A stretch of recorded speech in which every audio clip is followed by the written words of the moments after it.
smile. I'm going to do this video today just on mint. And there's my orange mint, and it's growing in my strawberry little stand.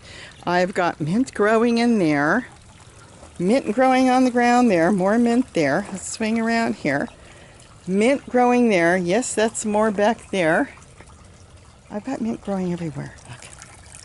Okay, I've always liked putting a little bit of mint in water. I'm a big water drinker. I don't drink sodas, really don't drink much juice, a little bit. But I like taking a little bit of mint, and I used to make a mint tea. I started something different that's unique. I was hearing all about the matcha and everything, and this had nothing to do really with that, but I heard about it, and I thought, I have a different way of making my mint tea. So about 3 weeks ago, I started making my tea differently. And here's more mint. And I will make a video on that, because I don't want to make this too long.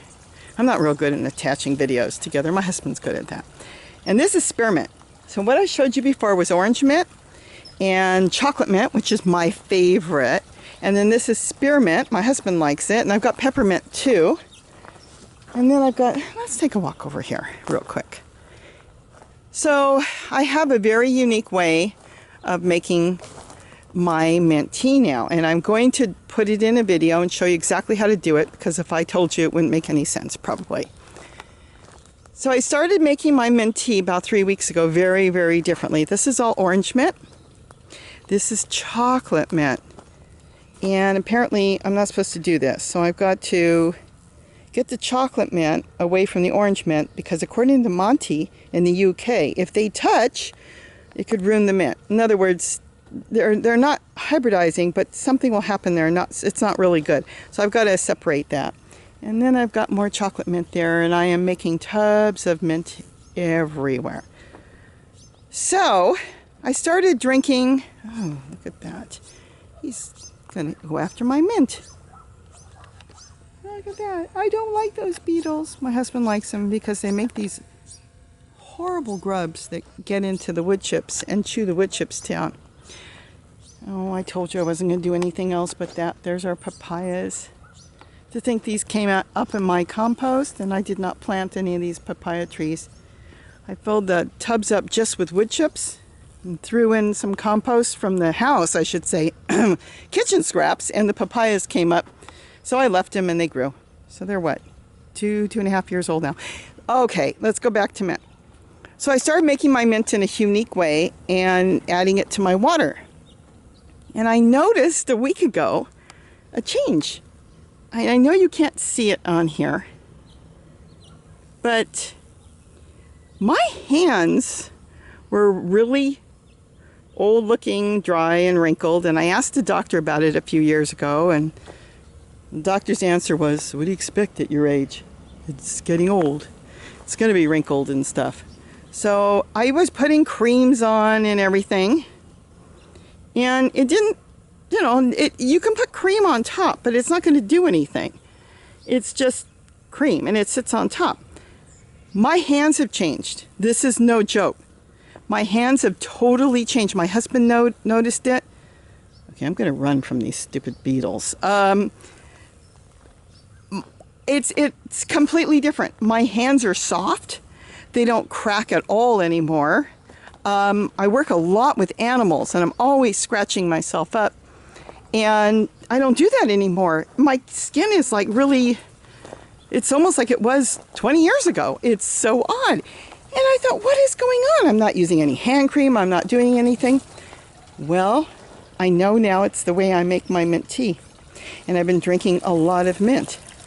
So I'll try to get a video together. I don't think I'm going to attach it to this, but if I can, I will. If not, I'll do it as a part 2. Oh, these things like my mint too. And I will show you how I do it, but mint is going to be the answer for everything. It's unreal. I feel better. I love the taste. I'm going to say my favorite mint is the chocolate mint. So I'm going to start a whole bunch of tubs of mint. I want to make sure I have plenty of mint. And I'll probably dry it for the winter in case they go dormant. Sometimes they do, and sometimes they don't. It likes water, but they kind of lose a lot of their leaves. during the winter when it gets really cold. But, you know, I've never had them die back completely. So we will see. But the mint I've been drinking constantly has been the chocolate mint because I really like the chocolate mint. It just smells so good. No sugar, no nothing, just mint and water. But I'm going to have to show you how I make it. I do not make it like a normal way. And like I said, I started this about 3 weeks ago. And it's amazing. My skin everywhere has changed. I've even noticed it on my neck has changed. So, I don't know how it's looking on the camera, but you would just, I'd move my hand and it was just look like old lady skin. And it's not anymore. It's unreal. It's like it was when I was 30 years old, 20 years old, and it's flexible and it doesn't damage when, let's say, I'm handling birds and they scratch me. I don't get damaged like I used to. So I'm going to do a whole thing on mint. Start growing your mint.